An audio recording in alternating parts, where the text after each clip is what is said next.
Hi నమస్తే welcome to my media నేను మీ కేవీఆర్ మార్కెట్లో చాలా రకాల వస్తువులు వస్తుంటాయి జనరల్గా మనం ఒక రిఫ్రిజిరేటరో టీవీనో ఇంకేదైనా స్కూటరో కారో కొనాలనుకుంటే మార్కెట్లో అంటే రకరకాల కంపెనీలను అప్రోచ్ అయ్యి ఎక్కడ తక్కువ ధర ఉంది ఎక్కడ నాణ్యత ఉంది అని చెప్పి ఎంక్వైరీ చేసి మరి కొనుక్కుంటాం ఇది అందరికీ వర్తించే కామన్ లాజిక్ అనమాట సరే దీని సంగతి పక్కన పెడితే చైనా మార్కెట్ నుంచి వచ్చే వస్తువులు ఏవైనా సరే ఐఫోన్కి కూడా వాళ్ళు ఒక రెప్లికా తయారు చేసి రిలీజ్ చేస్తారనమాట చాలా అంటే 1,50,000 2 లక్షలు పడే ఫోన్ కూడా 20,000 30,000కు దొరుకుతుందన్నమాట సో మధ్యతరగతి వర్గాలు ఇట్లాంటి వాళ్ళందరూ కూడా చైనా మార్కెట్కు చైనా పీసులకు అడిక్ట్ అయిపోయారు ఇది రొటీన్గా జరిగే బిజినెస్ ప్రాసెస్ అనమాట అట్లాంటిది అంటే ఒక వ్యక్తులకు సంబంధించి ఒక ప్రజల సమూహానికి సంబంధించి రొటీన్గా జరిగే ప్రాసెస్ ఇక మరి ప్రభుత్వాలకు కార్పొరేట్ వ్యవస్థలకు మధ్య జరిగే ఒప్పందాల గురించి కొంచెం హైలీ టెక్నికల్ నాలెడ్జ్ ఉన్న వాళ్ళతో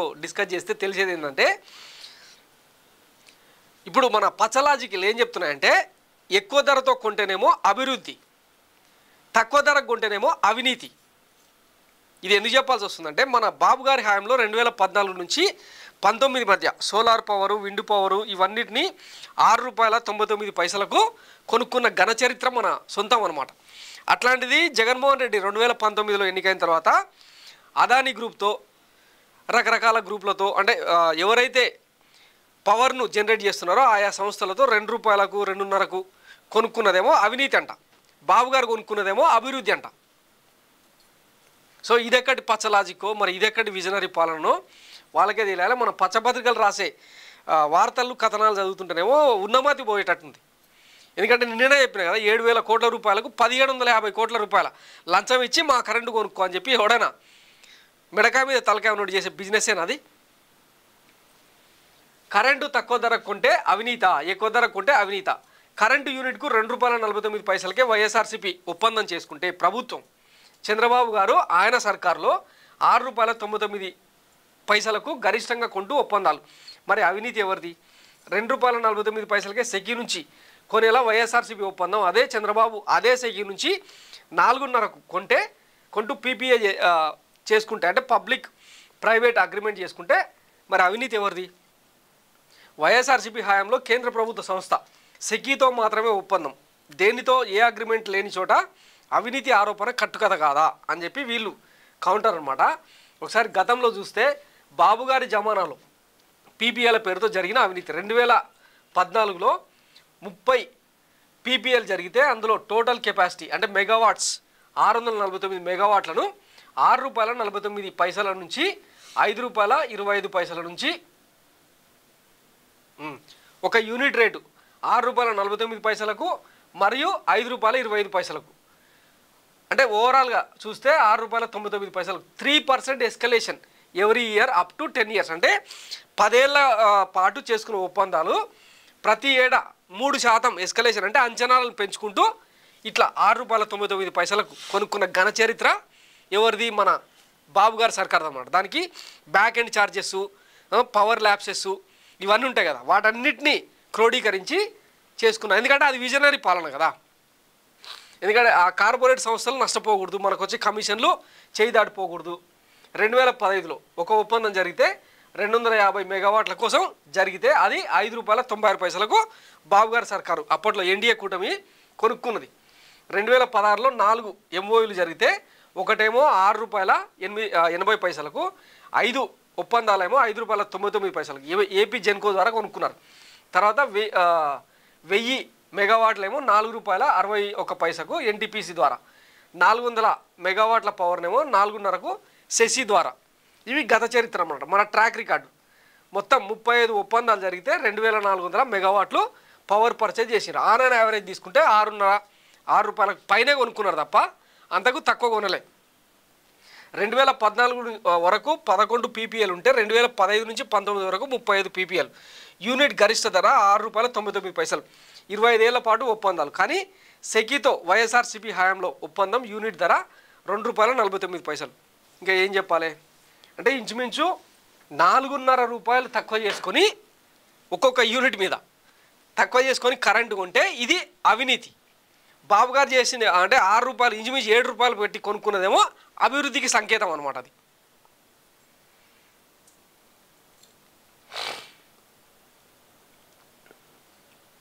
ఇది విండ్ పవర్, ఇదేమో సోలార్ పవరు, ఇదేమో విండ్ పవర్.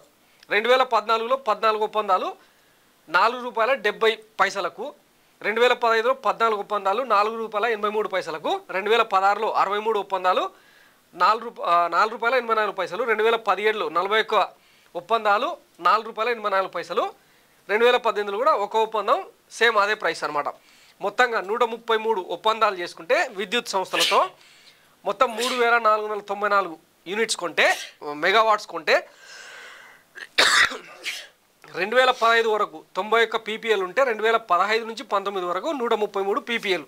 చంద్రబాబు హయాంలో పీపీఏ గరిష్ట ధర ₹4.84, 25 ఏళ్ల పాటు ఒప్పందాలు. కానీ సెకితో వైఎస్ఆర్సీపీ హయాంలో ఒప్పందం యూనిట్ ధర 49. మరి ఎవరిది అవినీతి? ఇవన్నీ మనం అడగొద్దు అనమాట. బాబు హయాంలో గరిష్ట ధర ₹6.99, వైఎస్ జగన్ హయాంలో ₹2.49. ఇది విద్యుత్ కొనుగోలులో బాబు జమానాలో జరిగిన లంచాలు. ఒకసారి చూడండి మొత్తం లిస్టు. ఇట్లా ఆధారాలు అంచనాలతో కొడితే దిమ్మ తిరిగి మైండ్ బ్లాక్ కావాలన్నమాట. NCE wind power ₹4.63, NCE solar project ₹5.90.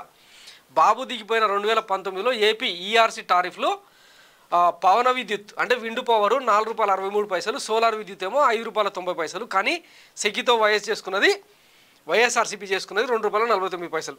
మరి ఎవరిది అవినీతి? ప్రజలు ఆలోచించాలి. ఇవి ఆ ఒప్పందానికి సంబంధించిన జీవో కాపీసు, ఒప్పంద పత్రాలు.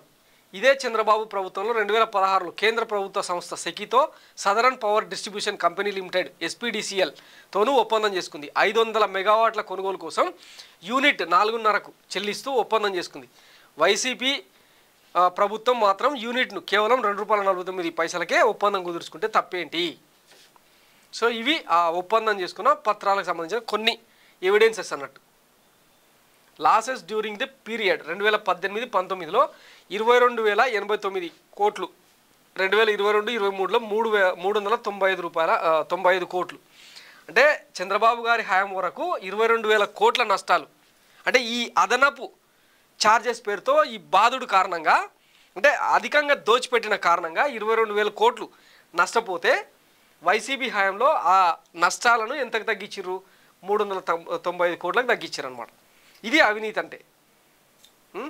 నాడు టెండర్లు పిలిచినప్పుడు యూనిట్ ఖరీదు ₹2.49 అయితే ఆ ధరకు విద్యుత్తును పంపిణీ చేస్తామని కేంద్ర ప్రభుత్వ సంస్థ సెసి ముందుకు వచ్చింది.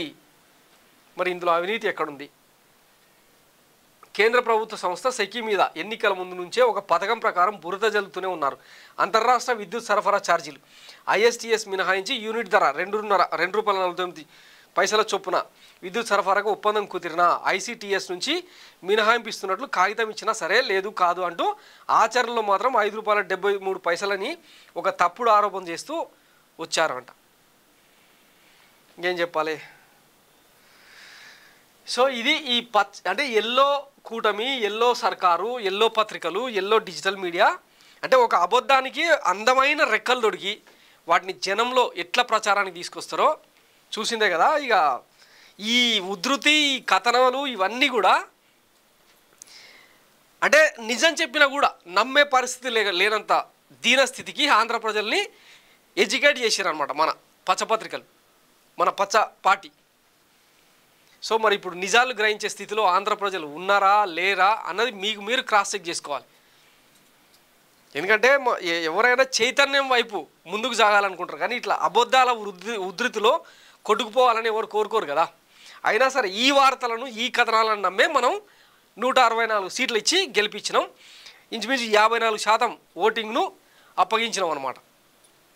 ఇప్పటికీ అవే రాతలను నమ్ముతూ ఉంటే ఇక ఆ దేవుడు కూడా బాగు చేయలేడు. చెప్తున్నా కదా, 100 మంది గాంధీలు, 1000 మంది అంబేద్కర్లు వచ్చినా ఈ పాలనను, ఈ ప్రజలను చైతన్యం చేయడం సాధ్యం కాదు. ఎందుకంటే ఇవి ఉన్నంతకాలం, ఈ పచ్చపత్రికలు, ఈ ఎల్లో డిజిటల్ మీడియా ఉన్నంతకాలం కనీసం నిజాల్ని గ్రహించే ప్రయత్నం అయినా జరగకపోతే అసలు ఏది మంచి, ఏది ముంచే ప్రభుత్వం? ఎన్నికల ప్రచారంలో చూసిరు కదా, ల్యాండ్ టైటిలింగ్ యాక్ట్ నుంచి తీసుకుంటే మహిళల అక్రమ రవాణా, హ్యూమన్ ట్రాఫికింగ్ దగ్గర దాకా ఎన్నెన్నో ఆరోపణలు, అన్నిటికీ అసెంబ్లీలో ఆన్సర్ దొరికిందిగా. మనం ఎట్లాంటి దుష్ప్రచారం చేసినాం, ఎట్లాంటి పటకాల్చి మీద వేసినాం, అన్ని సెల్ఫ్ గోల్సే. ఏ ఒక్కదానిలోనైనా శాటిటీ ఉందా? మరి ఇన్ని ఆరోపణలు చేసిన ఈ కూటమి నేతల మీద ఏం శిక్షలు వేయాలి?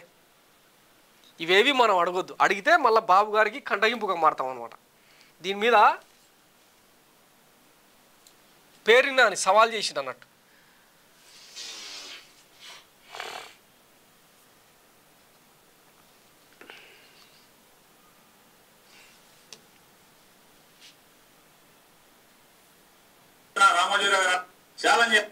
ఛాలెంజ్ చేస్తున్నా రామోజీరావు గారిని రాష్ట్ర ప్రభుత్వాన్ని రద్దు చేయి. జగన్మోహన్ రెడ్డి గారు చేసిన ఒప్పందాలు కనుక తప్పుడు అయితే రద్దు చేసి అదానితో ఒప్పందాలు, అదానితో సిక్కితో కదా, సిక్కితో కేంద్ర ప్రభుత్వంతో ఒప్పందాలు రద్దు చేయి. ఎవరుతానండి? రద్దు చేయి, మీ ఇష్టం వచ్చింది చేయి. దేనికైనా నిజాయితీగా పరిపాలన చేస్తాం, ప్రజల శ్రేయస్సు ప్రజల సంక్షేమం కోసం పరిపాలన చేస్తాం. చాలండి, ఇందులో మా తప్పు పాపం ఉంటే కదా. నీకు చేత అయితే నేను చేసింది పాపం అయితే రద్దు చేయి. కేంద్ర ప్రభుత్వంతో జగన్మోహన్ రెడ్డి గారి ప్రభుత్వం చేస్తున్న ఒప్పందాలు రద్దు చేయి. విషయం చెప్పండి, ప్రజలందరూ గమనిస్తున్నారు. జగన్మోహన్ రెడ్డి గారి మీద చంద్రబాబు నాయుడు ఆయన 2 పేపర్లు 10 ఛానల్స్ ఏ రకంగా విషం చిమ్మేటువంటి కార్యక్రమం నిరంతరం కొనసాగిస్తున్నారు. ప్రతిదానికి అసెంబ్లీలో శ్వేతపత్రాలని చెప్పి స్క్రీన్ వేసి బురదజల్లే కార్యక్రమం చేసిరు కదా. మరి ఈ ఒప్పందాలు, విద్యుత్ ఒప్పందాలకు సంబంధించి అదానీ పవర్ గ్రూప్తో చేసుకున్న ఒప్పందాలకు సంబంధించి ఏమైనా ఎవిడెన్సెస్, డాక్యుమెంట్స్ ఉంటే ఏసీ చూపించవచ్చు కదా ఆంధ్రప్రజలకు. ఇప్పుడు అసెంబ్లీ సమావేశాలు జరుగుతున్నాయి, ఎందుకు స్కిప్ చేసిర్రు? ఏవో లైటర్ వీన్లో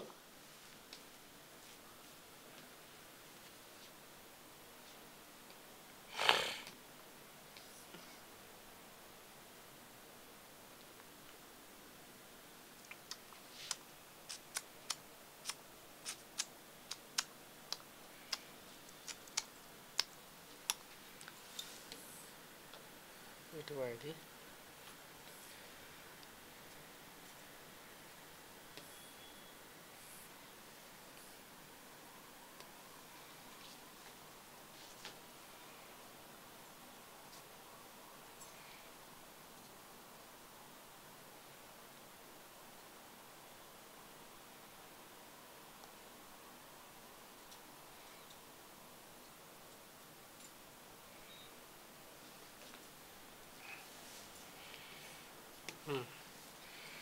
ఎవరో ఎమ్మెల్యే సభ్యులతో ఇట్లా మాట్లాడించే బదులు స్వయంగా బాబు గారో పవన్ కళ్యాణ్ గారో దీని గురించి మాట్లాడితే బాగుంటుంది కదా. అట్లా మాట్లాడడం, ఎందుకంటే అదానితో పెట్టుకుంటే మనకు బ్యాండ్ బాజా బరాత్ అవుతుంది. ఆంధ్రప్రదేశ్లో ఆయన పెట్టాలనుకున్న పెట్టుబడులు ఏవి కూడా రావు. ఎందుకంటే 1-2 కాదు, 70,000 కోట్ల రూపాయలకు సంబంధించిన ఎంఓఏలు కుదురుస్తున్నాం మనం. మరి వీటన్నిటినీ రివైవ్ చేసే దమ్ము ధైర్యం ఈ కూటమి సర్కార్కు ఉందా? నిజంగా జగన్ సర్కార్ చేసినది మొత్తం తప్పు అనుకుంటే ఆ ఎంఓఈలు అన్నింటినీ కూడా క్యాన్సిల్ చేసే అథారిటీ, అధికారం కూటమికి ఉన్నప్పుడు ఇప్పుడు నాని గారు అన్నట్టు రద్దు చేయొచ్చు కదా సింపుల్గా. ఎట్లాగూ మనకు కాసుల కక్కుర్తి, కమిషన్ల కక్కుర్తి ఉన్నప్పుడు ₹2.49కు ₹6.99 ఇస్తాం, మనకెంత మీకెంత మాకెంత అని మళ్ళీ కొత్త ఒప్పందాలు కూడా రాసుకోవచ్చు కదా. ఆ వెసులుబాటు ఉన్నప్పుడు ఎందుకు మరి మీనమేషాలు లెక్క పెడుతున్నాం? ఎంతసేపు అరెస్టులు చేస్తాం, ఎంక్వైరీలు చేస్తాం, బొక్కలు నూపుతాం అని చెప్పి ప్రగల్భాలు పలికే బదులు వాటిని రివ్యూ చేయొచ్చు కదా. రాష్ట్ర ప్రతిష్టకు జగన్ ముడుపులు మసకనంట, మన హయాం మొత్తం ఏదో తెలకాయితంలా జరిగినట్టు. సో ఇది విద్యుత్ ఒప్పందం మీద జరుగుతున్న తతంగం. దీనికి సంబంధించి రాష్ట్ర ప్రజలే ఏం తీర్పు ఇస్తారు, ఏం డిసైడ్ చేసుకుంటారు అన్నది ఆలోచించుకోవాలి. Thanks for watching my media. నేను మీ కేవీఆర్. Thank you.